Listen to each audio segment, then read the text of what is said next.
Hi hello friends, ಎಲ್ಲರೂ ಹೇಗಿದ್ದೀರಾ? I hope ಎಲ್ಲರೂ ಚೆನ್ನಾಗಿದ್ದೀರಾ ಅಂತ ಭಾವಿಸ್ತೀನಿ. ನೀವು ನೋಡ್ತಾ ಇದ್ದೀರಾ ಮಾಯ ಪ್ರಪಂಚ ಚಾನಲ್. ಈ ಒಂದು ವಿಡಿಯೋದಲ್ಲಿ ನಾನು ನಿಮಗೆ ನುಗ್ಗೆ ಸೊಪ್ಪನ್ನು ಬಳಸ್ಕೊಂಡು ರೈಸ್ ಬಾತನ್ನು ಮಾಡಿ ತೋರಿಸ್ತಾ ಇದ್ದೀನಿ. ತುಂಬಾ ಈಸಿ, ಬೇಗನೆ ಆಗುತ್ತೆ. ಬೆಳಗಿನ ಬ್ರೇಕ್ಫಾಸ್ಟ್ಗೆ ಖಂಡಿತ ಟ್ರೈ ಮಾಡಿ. ಹೇಗೆ ಮಾಡೋದಂತ ತೋರಿಸ್ಕೊಡ್ತೀನಿ ಬನ್ನಿ. ಫಸ್ಟಿಗೆ 1 ಸ್ಪೂನ್ ಉದ್ದಿನಬೇಳೆ, 1 ಸ್ಪೂನ್ ಕಡಲೆಬೇಳೆ, 1 ಸ್ಪೂನ್ ಜೀರಿಗೆ, ಹಾಗೆ 1 ಸ್ಪೂನ್ ಮೆಣಸನ್ನು ಒಂದು ಫ್ರೈಯಿಂಗ್ ಪ್ಯಾನಲ್ಲಿ ಎಣ್ಣೆ ಹಾಕದೆ ಡ್ರೈ ರೋಸ್ಟ್ ಮಾಡ್ಕೊಳ್ಳಿ. ಹಾಗೆ 1 ರಿಂದ 1.5 ನಿಮಿಷ ಇದನ್ನೆಲ್ಲ ಫ್ರೈ ಆದಮೇಲೆ ಇದಕ್ಕೇ 1 ಸ್ಪೂನು ಧನಿಯಾ ಹಾಗೆ 1/4 ಸ್ಪೂನು ಮೆಂತ್ಯ ಕೂಡ ಹಾಕಿ ಡ್ರೈ ರೋಸ್ಟ್ ಮಾಡಿ. ಇದೆಲ್ಲ ಹಾಕಿ ಚೆನ್ನಾಗಿ ಡ್ರೈ ರೋಸ್ಟ್ ಮಾಡಿ ಸೈಡಿಗೆ ತೆಗೆದಿಟ್ಕೋಬೇಕಾಗುತ್ತೆ. ಹಾಗೆ ಯಾರೆಲ್ಲ ನನ್ನ ಚಾನಲನ್ನು ಸಬ್ಸ್ಕ್ರೈಬ್ ಮಾಡ್ಕೊಳ್ಳದೆ ನೋಡ್ತೀರಾ, ಪ್ಲೀಸ್ ಸಬ್ಸ್ಕ್ರೈಬ್ ಮಾಡಿಕೊಂಡು ಬೆಲ್ ಐಕನ್ ಕ್ಲಿಕ್ ಮಾಡಿಕೊಂಡು ಸಪೋರ್ಟ್ ಮಾಡಿ. ವಿಡಿಯೋ ಎಲ್ಲೂ ಸ್ಕಿಪ್ ಮಾಡದೆ ಪೂರ್ತಿ ವಿಡಿಯೋ ನೋಡಿ. ನಿಮ್ಮ ಅನಿಸಿಕೆ ಅಭಿಪ್ರಾಯಗಳನ್ನು ದಯವಿಟ್ಟು ಕಮೆಂಟ್ ಬಾಕ್ಸಲ್ಲಿ ತಿಳಿಸಿ, ಓಕೆನಾ? ನೋಡಿ, ಇದನ್ನೆಲ್ಲ ಡ್ರೈ ರೋಸ್ಟ್ ಮಾಡ್ಕೊಂಡಾದಮೇಲೆ ಒಂದು 4 ರಿಂದ 5 ಬಾದಾಮಿ, ಅದ್ರ ಜೊತೆಗೆ ಒಂದು 4 ರಿಂದ 5 ಗೋಡಂಬಿಯನ್ನು ಕೂಡ ಹಾಕಿ ಒಂದು ಅರ್ಧ ನಿಮಿಷ ಚೆನ್ನಾಗಿ ಫ್ರೈ ಮಾಡ್ಕೊತೀನಿ.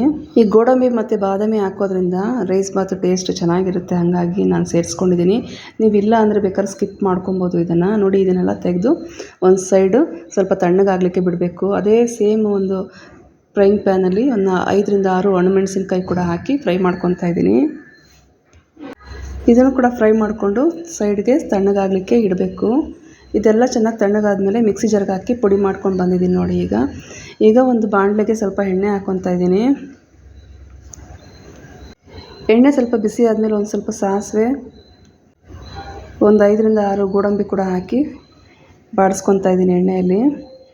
ತುಂಬಾ ಚೆನ್ನಾಗಿರುತ್ತೆ. ನುಗ್ಗೆ ಸೊಪ್ಪಿನ ಒಂದು ರೈಸ್ ಬಾತ್ ಇದು ತುಂಬಾ ಟೇಸ್ಟಿಯಾಗಿರುತ್ತೆ. ನುಗ್ಗೆ ಸೊಪ್ಪನ್ನು ಬರೀ ಉಪ್ಸಾರು, ಬಸ್ಸಾರು ಈ ರೀತಿ ಮಾಡೋದಕ್ಕೆ ಉಪಯೋಗಿಸ್ತೀವಲ್ವ, ಈ ರೀತಿ ರೈಸ್ ಬಾತು ಕೂಡ ಮಾಡ್ಕೊಬೋದು. ಎಣ್ಣೆ ಹಾಗೆ ಸ್ವಲ್ಪ ಕರಿಬೇವು ಮತ್ತು ಒಣಗಿಸಿ ಪುಡಿ ಮಾಡಿರುವಂಥ ನುಗ್ಗೆ ಸೊಪ್ಪಿನ ಪೌಡರ್ 2 ಸ್ಪೂನ್ ಹಾಕಿ ಎಣ್ಣೆಯಲ್ಲಿ ಚೆನ್ನಾಗಿ ಫ್ರೈ ಮಾಡ್ತಾಯಿದ್ದೀನಿ.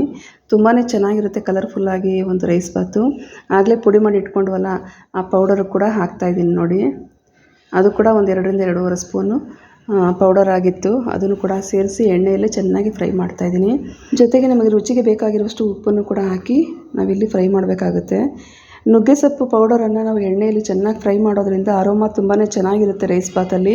ನೀವು ಕೂಡ ಖಂಡಿತ ಟ್ರೈ ಮಾಡಿ. ಈ ಒಂದು ರೈಸ್ ಬಾತನ್ನು ಹೇಗಿತ್ತು ಅಂತೇಳಿ ನನಗೆ ಕಮೆಂಟ್ ಬಾಕ್ಸಲ್ಲಿ ತಿಳಿಸಿ. ಪೂರ್ತಿ ವಿಡಿಯೋ ಸ್ಕಿಪ್ ಮಾಡದೆ ನೋಡಿ, ಸಪೋರ್ಟ್ ಮಾಡಿ. ಹಾಗೆ ನಿಮ್ಮ ಅನಿಸಿಕೆ ಅಭಿಪ್ರಾಯಗಳನ್ನು ನಮ್ಮ ಕಮೆಂಟ್ ಬಾಕ್ಸಲ್ಲಿ ತಿಳಿಸೋದನ್ನು ಮರಿಬೇಡಿ. ನೋಡಿ, ಈಗ ಮುಂಚೆನೇ ಮಾಡಿಟ್ಕೊಂಡಿರುವಂಥ ರೈಸನ್ನು ಕೂಡ ಹಾಕಿ ನಾನು ಈ ಒಂದು ಗೊಜ್ಜಿಗೆ ಮಿಕ್ಸ್ ಮಾಡ್ಕೊತಾ ಇದ್ದೀನಿ. ತುಂಬಾ ಈಸಿ ರೆಸಿಪಿ, ಬೆಳಗ್ಗೆ ಹೊತ್ತು ಬೇಗನೆ ಆಗುತ್ತೆ. ಜಾಸ್ತಿ ನುಗ್ಗೆ ಸೊಪ್ಪಿದ್ದಾಗ ಒಣಗಿಸಿ ಪುಡಿ ಮಾಡಿ ಇಟ್ಕೊಳ್ಳಿ. ಈ ರೀತಿ ರೈಸ್ ಬಾತನ್ನು ಮಾಡ್ಕೊಳ್ಳಿ, ತುಂಬಾ ಚೆನ್ನಾಗಿರುತ್ತೆ. ಹಾಗೆ ಯಾರಾದರೂ ಸಬ್ಸ್ಕ್ರೈಬ್ ಮಾಡ್ಕೊಳ್ತೆ ವಿಡಿಯೋ ನೋಡ್ತಿದ್ರೆ ಪ್ಲೀಸ್ ಸಬ್ಸ್ಕ್ರೈಬ್ ಮಾಡಿಕೊಂಡು ಸಪೋರ್ಟ್ ಮಾಡಿ. ವಿಡಿಯೋ ಬಗ್ಗೆ ಒಂದು ಕಮೆಂಟು ಮತ್ತು ಒಂದು ಲೈಕನ್ನು ಕೊಡೋದು ಮರಿಬೇಡಿ. ನಾಳೆ ಇನ್ನೊಂದು ವಿಡಿಯೋದಲ್ಲಿ ನಾನು ನಿಮ್ಮನ್ನು ಭೇಟಿ ಆಗ್ತೀನಿ. ಅಲ್ಲಿವರೆಗೂ ನಮ್ಮ ವಿಡಿಯೋಗಳನ್ನು ನೋಡಿ ಸಪೋರ್ಟ್ ಮಾಡಿ. ನಿಮ್ಮ ಫ್ಯಾಮಿಲಿ ಮತ್ತು ಫ್ರೆಂಡ್ಸ್ ಜೊತೆ ನಮ್ಮ ವಿಡಿಯೋಗಳನ್ನು ಶೇರ್ ಮಾಡ್ಕೊಳ್ಳಿ, ಸಪೋರ್ಟ್ ಮಾಡಿ. ಖಂಡಿತ ಈ ಒಂದು ನುಗ್ಗೆ ಸೊಪ್ಪಿನ ರೈಸ್ ಬಾತನ್ನು ನೀವು ಕೂಡ ಟ್ರೈ ಮಾಡ್ತೀರಾ ಅಂತ ಅಂದ್ಕೊಂಡಿದ್ದೀನಿ. ಖಂಡಿತ ಟ್ರೈ ಮಾಡಿ ಹೇಗಿತ್ತು ಅಂತ ನನಗೆ ಕಮೆಂಟ್ ಬಾಕ್ಸಲ್ಲಿ ತಿಳಿಸಿ. ನಾಳೆ ಮತ್ತೊಂದು ವಿಡಿಯೋದಲ್ಲಿ ನಾನು ನಿಮ್ಮನ್ನು ಭೇಟಿ ಆಗ್ತೀನಿ. ಅಲ್ಲಿವರೆಗೂ ಕೀಪ್ ವಾಚಿಂಗ್.